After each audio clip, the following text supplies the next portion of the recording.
If you enjoy this episode of the Workflows Photography Podcast, hit that subscribe or follow button on Apple Podcasts, Spotify, or whatever podcast player you are listening from.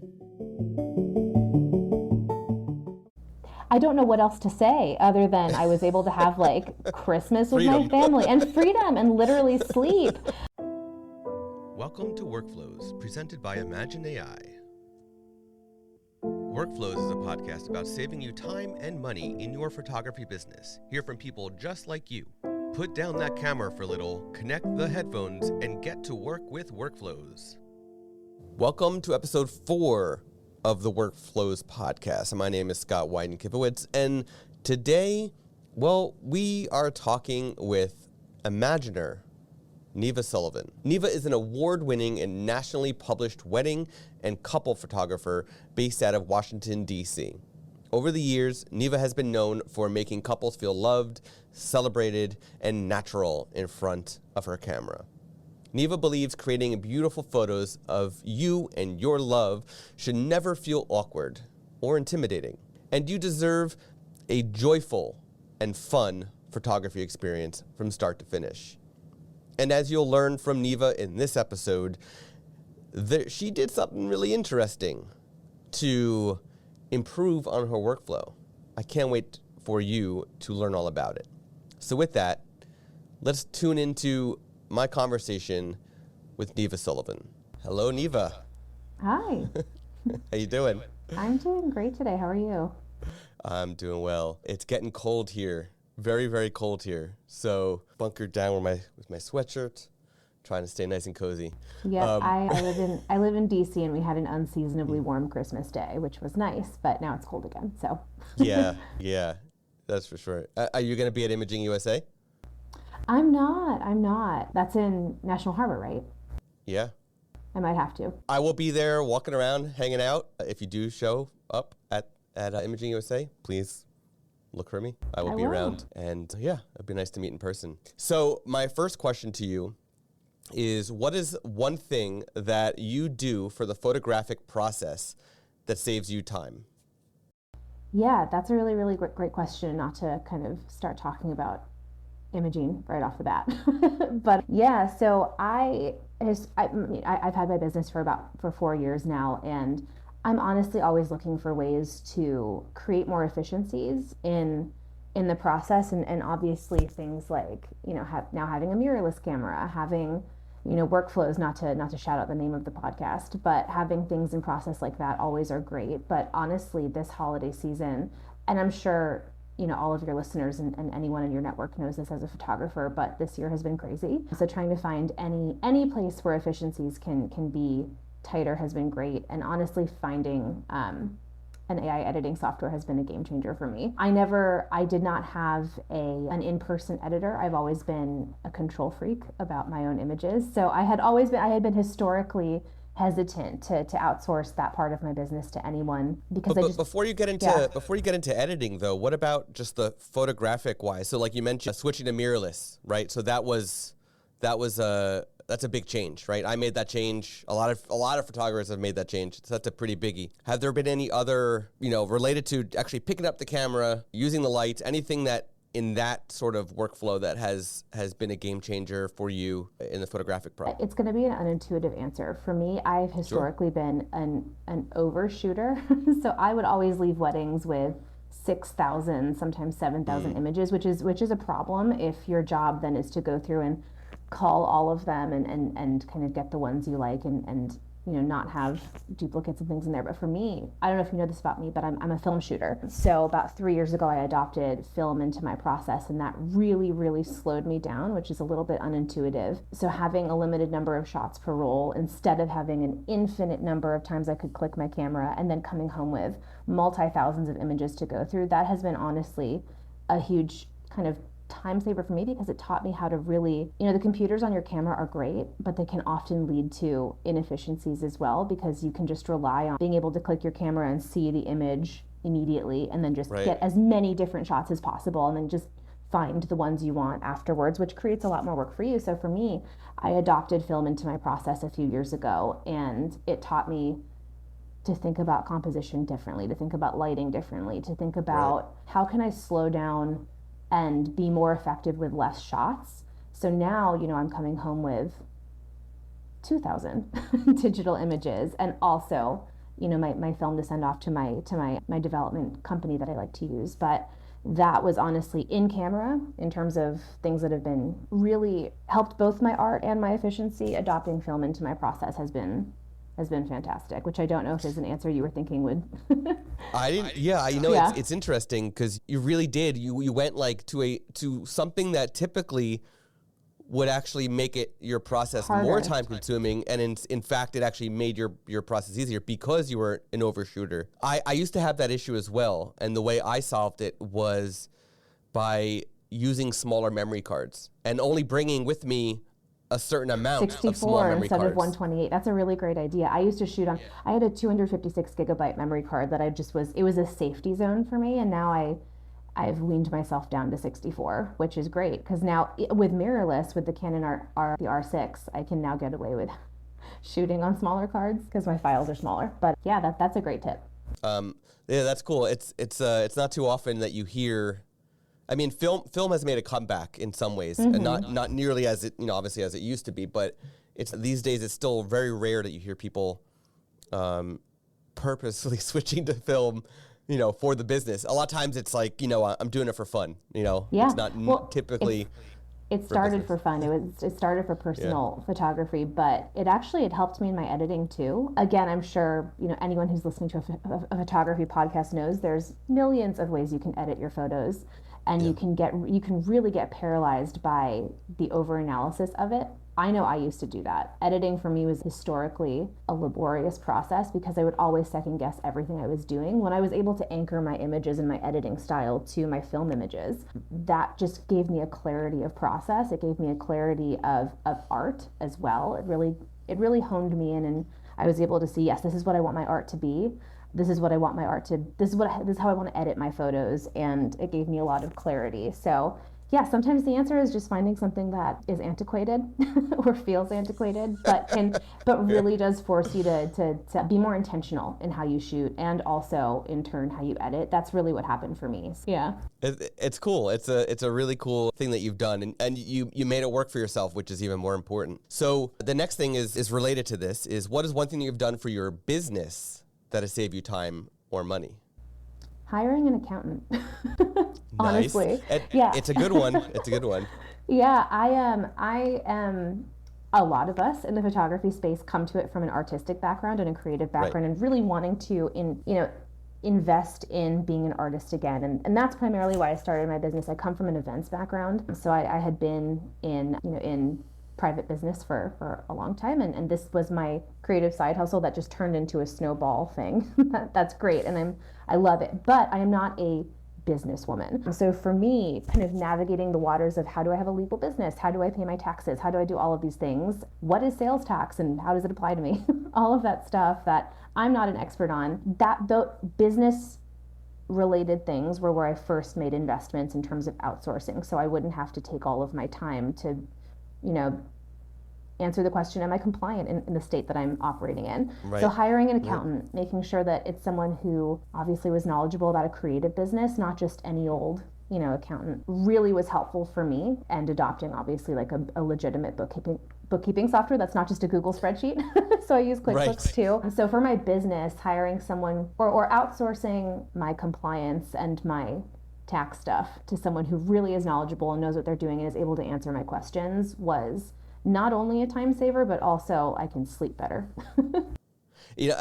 I also started with the whole spreadsheet thing back in the day. Yeah. And then the moment I started working with an accountant, I was like, QuickBooks can be a little confusing at times. The fact that your accountant can literally log into your QuickBooks account from their house and do what they need to. Yes. It's brilliant. So it's amazing. I could not recommend it anymore to anyone who's on the fence. Awesome. So moving on to editing, what is one thing that you do for editing that has saved you? Adopting imaging. It's been great. Again, like I mentioned at the top, I was always historically very hesitant to farm out quote unquote part of the creative process to someone or something who wasn't me. So I had dabbled around with editors before, and I found that maybe it's just through my own control freakiness, I always just love to retain the control over my own images. So I actually had a photographer friend recommend getting in with an AI software, and she was using Imagen at the time, and I just thought it was honestly too good to be true. And I'm sure that's not something that you haven't heard before. But outsourcing a lot of the creative process to something who is not a human can be scary. But honestly, kind of it's been a really eye-opening process being able to teach the software how I edit, and knowing that it's not just a preset. That's what I was always afraid of, is having someone, start with a preset and just slap that on to all of my images, and then I would have to go through everything and re-edit it again based on the lighting, based on all of these different factors that, again, humans are busy. And, for me, the idea of doing that was always a little scary. So the first time I got an album back with Imagen, I was honestly super blown away. So all of my November and December weddings, once I adopted the software, were edited through that, and I think they were all delivered within 2 weeks. And my contracts say 8, so it was a really awesome way, and particularly this holiday season, to over deliver for clients. I was not anticipating being able to do that, but yeah, I mean, honestly, it's truly transparently been a huge game changer for me, being able to teach the software how I edit and then just see all of that come back within like 30 minutes of sending it every time. It's been great. So it's interesting that you mentioned being able to over deliver, especially. It's even more important to be able to do that, especially during the pandemic, right? I mean, you've got people who are still sadly depressed and still struggling. A lot of them are still getting sick, and if you could bring a smile to somebody's face sooner than later, that's a fantastic thing. So when you think about it as well, clients, especially if they're active on social media or Instagram, have been hearing nothing but, this season is terrible, this season is overwhelming, this season is daunting, we have so many weddings, we're not doing well. And for quite a bit of time, that's where my mindset was. There was so much happening all at once, and I did not know how I was going to be able to deliver everything that I had committed to because of the pandemic, because of any number of factors. They were not expecting to get their galleries back so fast, and I have never seen such happy humans, including myself. It was, we all want to impress. We all want to over-deliver. We all want our clients to love us. And that's, at least for me, part of why I love having my business is just to be able to get that positive feedback and to give the gift of memories to clients. That's what it's all about. That's why we're all here. It's not, that's why we do what we do. So at least being able to do that in a way that people were not expecting this year has been great. It's been awesome. It's so nice to hear that the service has been able to not only help you but also help your clients at the same time. It's just, it makes us feel good that it makes everybody else feel good. Yeah, and I mean, and selfishly also opening a gallery that's fully edited and just watching the images populate in Lightroom is like Christmas Day every time. So we've talked about the photographic process, we've talked about business, we've talked about editing. Now I want to hear, what is one thing that you do after each session, after a wedding, whatever, that increases business? Yeah, so as part of my workflow, I use PickTime for all of my gallery deliveries, and I'm sure you're aware of PickTime, or people use PixieSet. There's any number of software people can use, but I personally use PickTime. And since adopting it, being able to have not just a shop within my galleries, but one that's optimized to, I hate using the word upsell, but show people that they have professional prints they can buy through me.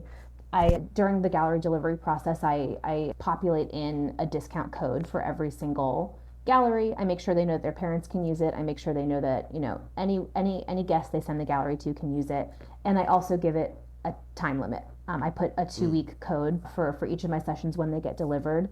I come from a sales background. I know that humans operate best with deadlines. So giving someone an infinite amount of time where they can use a discount code, they're never going to use it because there's always going to be a better time. So if you give them a deadline and let them know in the gallery delivery process, you have 2 weeks to use this code. I wanted to be sure you were able to print your images.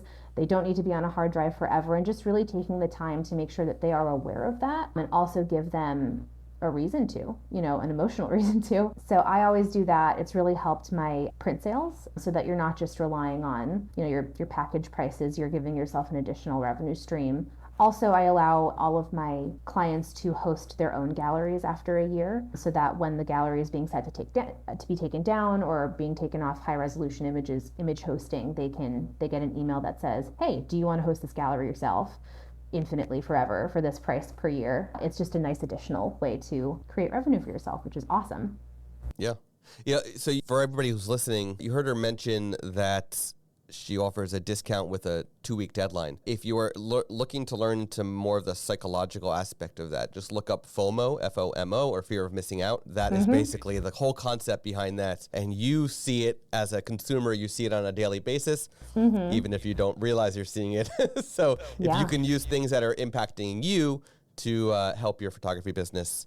And one thing I always tell, if I have any mentoring sessions, if I talk to any photographers who are just getting into the business, everyone is always afraid of annoying people. And again, this is my sales background talking. It takes a lot to annoy someone. And we as humans, and I know this in myself, it's a psychological thing. You need touch points. You need reminders that, you can help. We all want to print our images, like every single one of us. I know this as a photographer. I know it as a client I was married myself. We all want to print our images. We just need a push to do it because, again, if I had infinite time, I would never do it. So there's a psychological component to it as well. So now's the point where I'm going to ask you something that is a 30,000 foot view down on Earth. Goodness. Can you share an outlined breakdown?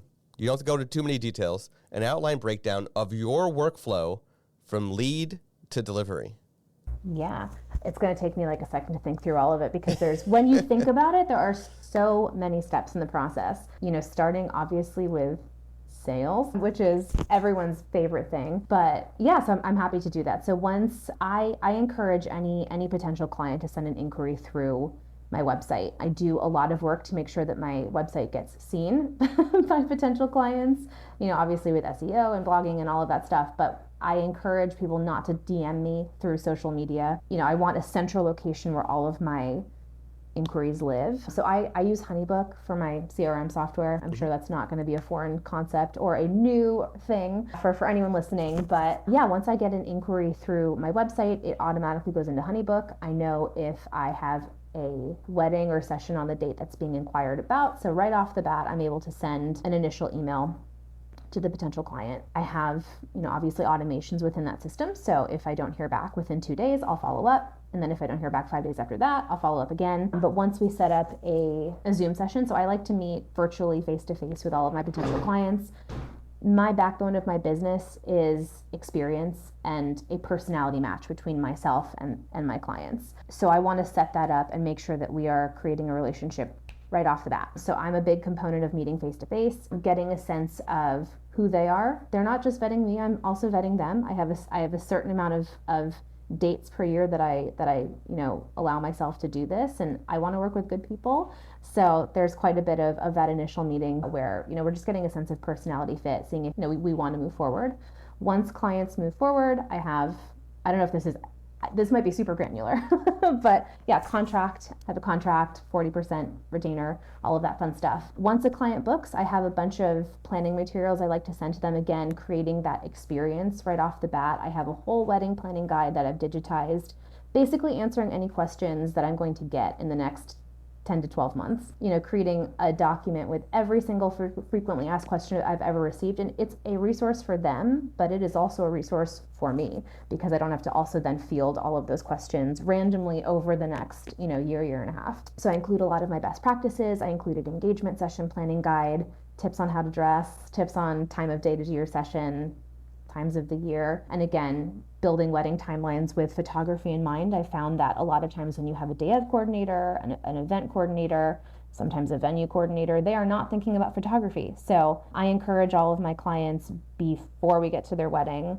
to be thinking of, when is sunset on my day? When should the photographer be eating? It's while you're eating. All of these little things that you wouldn't know to think about are in my planning guide. So I'm helping myself by educating at the beginning of the process. And from there, engagement session, I like to do walkthroughs for clients that want them at their venues. I like to do phone calls leading up to the event. So I send a really in-depth questionnaire about 3 months prior, basically detailing everything I need to know about the wedding before it's too late, and being able to plan myself, and then send a draft timeline for approval, get all of that done. So that, again, this is a lot of touch points before the wedding, but I tell my clients whenever we're first meeting, I want to have a relationship with you so that I am not a stranger walking into your wedding day. I want you to feel like I'm a friend. Again, backbone of my business is making people comfortable and relaxed, and I want them to get a sense of this is a friend walking through the door, not just someone with a camera, not just someone who expects you to be pretty or to model for you. My job is to make them comfortable. So all of these steps along the way exist for that. So they know I'm in their corner. They know that I am always here to answer their questions. They know that I am going to make a fool of myself to make them laugh. All of these little things that create a seamless client experience. From there, my dog might start barking. There's a dog walking by. He didn't. He was a good boy. From there, obviously, the wedding day. Most of my weddings are 8 hours. Sometimes we'll have 10. I am a crazy person, and I do a next day sneak peek. So I always call through the entire wedding the morning after a wedding. End of story. I hold myself to that standard because I don't want, again, thousands of images hanging over my head for the next couple of weeks. I like to get that out of the way as soon as possible. So I call through the wedding. I go through and favorite, I use Photo Mechanic. So I go through and favorite all of, maybe 50 to 75 highlight images. Those become the sneak peeks, which then also become the highlight folder on the very top of their gallery when it's delivered, and also my blog post, and also for submissions. So I always use those 75-ish images for the sneak peek, for blogging, for submissions, and all of that stuff. Now that I have a as close to foolproof editing process as possible. Gallery deliveries used to be a month. They're now two-ish weeks. I do not say that is the standard, but again, I love not having work hanging over my head. So that's kind of the process from initial inquiry through to gallery delivery. And also add that coupon on the gallery email. Can't forget the coupon. Yeah, that's you've got a very structured workflow in place for the entire process. I like that you have everything planned from the beginning, so that, like you mentioned, you're fielding all the questions right out of the gate. You're setting the guides and everything, so that not only helps the rest of the process. Yes. For your client, but it also helps you, so that you don't have to keep hopping on phone calls and meetings and stuff with your clients to answer the questions that you already have. So now you can focus on more important while they're getting their answers at the same time. And I've also found that, we've all heard client horror stories, photographer horror stories. I have found that a lot of these stories stem from a lack of education for our clients. So things like, they didn't tell me who they wanted in their family portraits, so I didn't know, so we didn't get everybody. Ask about those things. Give them best practices, like, hey, we should do family portraits immediately after the ceremony, assuming we don't do a first look. But if we haven't done family portraits by the ceremony, make sure your family knows to stay put. Anyone who's going to be in the groupings that we have discussed prior, make sure they know, like, tell them at the rehearsal dinner, don't move, don't go to cocktail hour. We're doing family pictures right after. I will have a list, again, through that questionnaire, of exactly the names of everyone in the groupings, what those groupings are, who are the top priorities, so that, family portraits don't have to take 45 minutes to an hour. They can take 15 to 20, and then everybody can go get their drinks. But you wouldn't be able to do that if you didn't educate your clients beforehand. So I feel like a lot of times inexperienced photographers or people who are just coming in wanting to create art, I get it, I understand that. But there is a business component, there's a workflow to this as well. And really taking the time to ask yourself how you can help your clients so that they can in turn help you, so you're not scrambling at the end of the day, is huge. So do a lot of that beforehand and figure out what you want to tell them, what you want to teach them, so that they're meeting you in the middle, essentially. Yeah. I love it. I love how prepared you are for all of it. It's so good. So my next question to you is very deep in AI. Yeah, and so this could stump you a little bit, but maybe not. What does the future of artificial intelligence look like to you in the photography industry? Yeah, I'm definitely the worst person to ask about this because up until a month ago, I did not realize that artificial intelligence had a place in my business right now. So it's a really interesting question. You know, obviously there are things that the AI can't do yet, like, you know, brush adjustments, things like that. So just on a very granular level, you know, would love for, you know, at least in AI editing, at least to be able to kind of continue to hone in, to continue to improve what's already a great starting point. But I honestly don't know. I know that I don't do this yet. I haven't tried, again, because control freak. I haven't tried AI culling. I know that exists.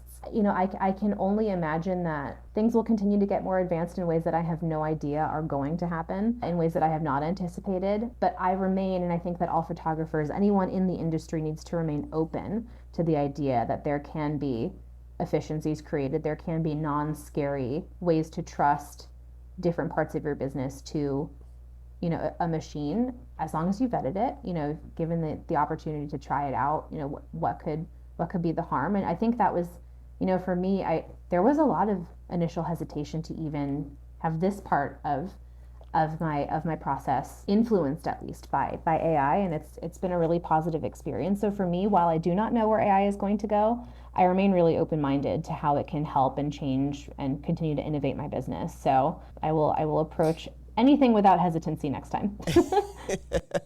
Awesome.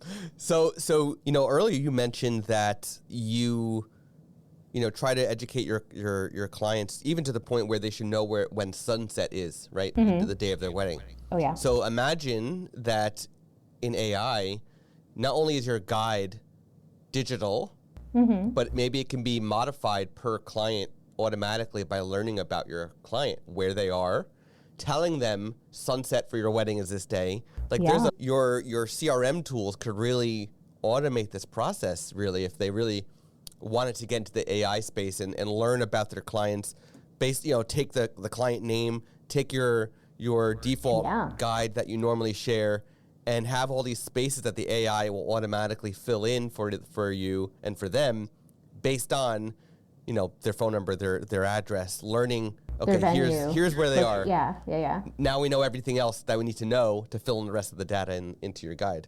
I love that. Even just things like email outreach. Because right now, obviously, I mentioned before that, you know, I rely a lot on templates.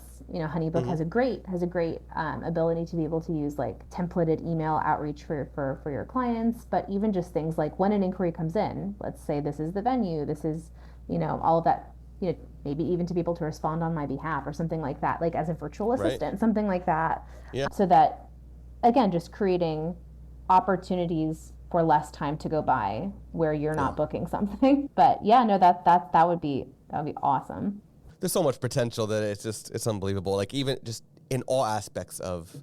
Or you know what I would love? You know what I would love for an AI to exist in the marketing and sales process. Like obviously right now a lot of us are doing, you know, Facebook ads, Google ads, all of these things, but we all rely on our own brain to be able to tell us who our ideal client is, and, you know, like things like where do they shop? What do they like to do? What are their activities? All of these things. So it would be really cool for something like, let's say, a Facebook ad or just any way to get your name in front of potential clients, to be able to like create more efficiencies there. That would be awesome, because right now that's like my least favorite part of anything is the marketing and sales part. So it would be cool to have AI kind of inject some new life there. But I think the closest thing, I mean, there could be software for that already. I don't know for sure, but I think the closest thing that I could think of would be if you were doing a Facebook ad and you advertise to a lookalike audience, and the lookalike audience is literally a lookalike of everybody who likes your Facebook page. Yeah.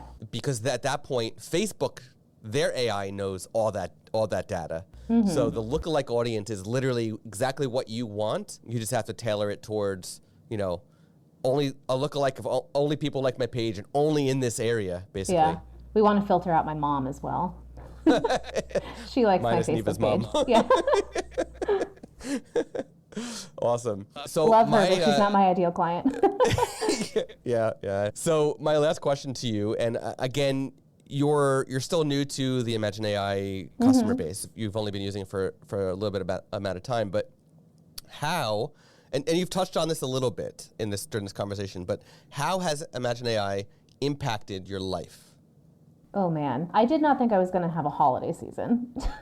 Let's put it that way. I'm sure, again, everyone listening to this has had an insane 2021. You know, we're dealing with last year's, full wedding slate happening at the same time as 2022's full wedding slate, and likely all happening within one quarter, maybe a little more than that, from October to December is really when the bulk of our weddings were. I was truly nervous, one, for my mental health this December, because just physically being at a wedding and physically shooting the wedding is not the battle. Editing afterwards is the battle. So I was really worried at how it looked like that was all going to pile up all at once. Again, without being like, I'm an Imogen salesperson, which I'm not. I'm just a happy customer, happy client.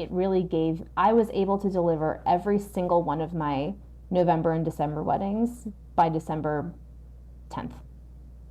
I was able to take the rest of the month off. And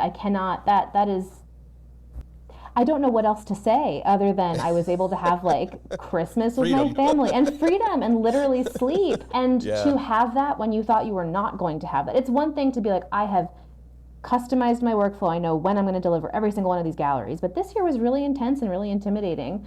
To have that sooner than you thought you were going to have, can't speak highly enough of that experience. That's amazing. Again, it makes us feel good that the community is really, gaining time back in their lives and reducing the stress on all sides. And you got to celebrate the holidays, which is really nice. And so you're, this episode's going to be out in 2022 already, but we're recording this.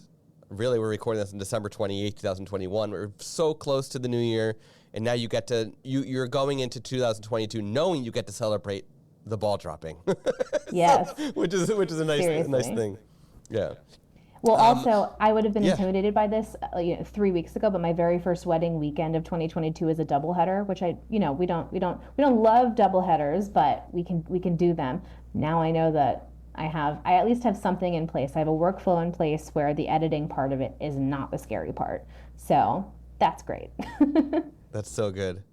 Hopefully you share some of those the doubleheader photos in the community when you have them. So where can the listeners learn more about you, connect with you, and of course see your beautiful photographs?